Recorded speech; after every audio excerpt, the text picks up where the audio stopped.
امام حسین علیہ السلام کی شہادت کے بعد جب آل رسول کو قید کر کے امام حسین کے سر کو کاٹ کر نیزے پر بلند کر کے شام کی طرف لے جایا گیا تو جہاں جہاں سے یزید کا قافلہ گزرتا تھا تو لوگ پوچھتے رہے کہ یہ کس کا سر ہے اور یہ بیبیاں کون ہیں۔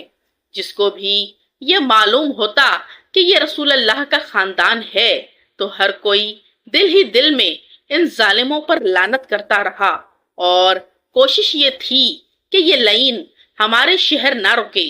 تو بس ویسے ہی چلتے چلتے جب یزید کا قافلہ شہر کرتان تک پہنچا تو وہ لوگ پہلے سے ہی باخبر ہو چکے تھے کہ فوج یزید نے اللہ کے رسول کے نواسے کو قتل کیا ہے اور آل محمد کو قید کیا ہے، تو بس انہوں نے شہر کے دروازے بند کیے ہوئے تھے۔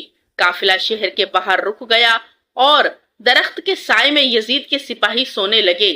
جب رات ہونے لگی تو ایک راہب قریب آتا ہے اور دیکھتا ہے کہ ایک نورانی سر ہے جس پر آسمان سے فرشتے آ کے سلام کر رہے ہیں، اور وہ سر قرآن پاک کی تلاوت کر رہا ہے۔ بس جیسے ہی وہ اپنے گھر جائے تو پوری رات سوچنے لگا کہ یہ کسی مقدس ہستی کا سر ہے، تو بس وہ فوراً صبح آ کر سپاہیوں سے پوچھنے لگا کہ یہ کس ہستی کا سر ہے۔ فوج یزید نے کہا یہ حسین ابن علی کا سر ہے۔ تو بس اس نے پوچھا کہ کون حسین؟ اتنے میں شمر کہنے لگا کہ حسین فاطمہ کا بیٹا، محمد کا نواسا۔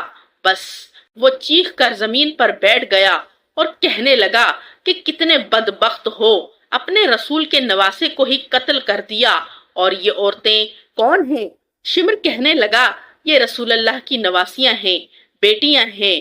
بس وہ رو رو کر کہنے لگا اے شمر، مجھے اس مقدس سر کو ایک رات کے لیے دو۔ شمر کہنے لگا کہ یہ قافلہ شام جا کے رکے گا، کیونکہ ہمیں یزید سے بہت بڑا انعام ملنا ہے۔ اس راہب نے کہا کہ میرے پاس 10,000 درہم ہیں، اگر یہ ایک رات کے لیے سر مجھے دے دو تو میں تمہیں 10,000 درہم دے دوں گا۔ آپس میں صلاح مشورے کے بعد وہ لوگ اس بات پر آپ پہنچے ایک رات کو رکتے ہیں۔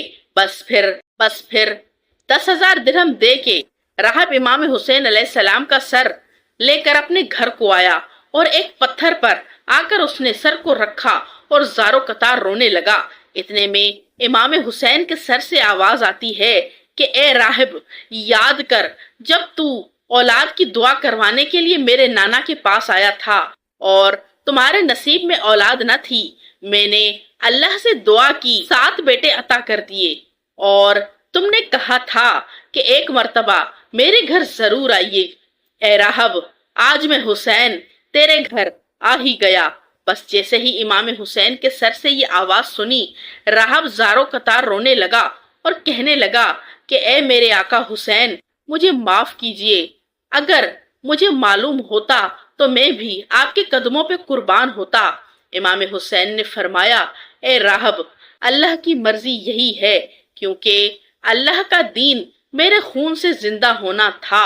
بس وہ راہب پوری رات امام حسین کے سر سے گفتگو کرتا رہا۔ جب صبح کا وقت قریب آیا تو راہب نے سوچا کہ میں کیسے مولا حسین کا سر واپس کروں۔ بس تاریخ نے لکھ دیا کہ وہ جو 7 بیٹے امام حسین کی دعا سے ملے تھے، ان میں سے ایک بیٹے کا سر قلم کر کے شمر کے پاس گیا۔ شمر نے جیسے ہی سر کو دیکھا تو کہنے لگا کہ یہ حسین کا سر نہیں۔ وہ واپس آیا اور دوسرے بیٹے کا سر قلم کیا، اور دوسرا سر دیکھنے کے بعد بھی شمر نے کہا کہ یہ سر حسین کا نہیں۔ بس ایسے کرتے کرتے راہب نے امام حسین علیہ السلام کے عشق میں اپنے 7 بیٹے قربان کر دیے۔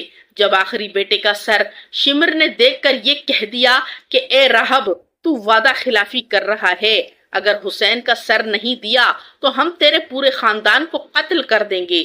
تو بس وہ جیسے ہی اپنے گھر پہنچا تو سر حسین سے آواز آنے لگی اے راہب، اپنے سارے بیٹوں کے سر ان کے جسم کے ساتھ رکھو، اللہ کے کرم سے تمہارے سارے بیٹے زندہ ہو جائیں گے، اور میرے سر کو اٹھاؤ اور فوج یزید کے حوالے کر دو، کیونکہ یہ اللہ کی مرضی ہے، ہمیں شام تک پہنچنا ہے اور ہر گلی ایک ایک بازار سے گزر کر قرآن کی تلاوت سنانی ہے، میری بہن زینب کو خطبے دینے ہیں، اور ایک ایک بازار سے گزرتے ہوئے اسلام کی تبلیغ کرنی ہے۔ تو بس راہب نے اپنے تمام بیٹوں کے سر ان کے جسموں کے ساتھ رکھے، تو بس اللہ کے کرم سے سارے کے سارے بیٹے زندہ ہو گئے۔ پھر روتا ہوا امام حسین کے سر مبارک کو فوج یزید کے حوالے کرتا ہے اور کہتا ہے کہ کتنے بدبخت ہو تم کہ اپنے ہی رسول کے نواسے کو قتل کرتے ہو، ان کی بیٹیوں کو قید کرتے ہو، ان پر ظلم کرتے ہو، تمہارا یہ ظلم قیامت تک تمہارے لیے لعنت بن جائے گا۔ آج بھی اس پتھر سے خون نکلتا ہے جس پہ امام حسین علیہ السلام کے سر مبارک کو رکھا گیا، کیونکہ شہید کبھی مرتا نہیں اور خون ناحق کبھی چھپتا نہیں۔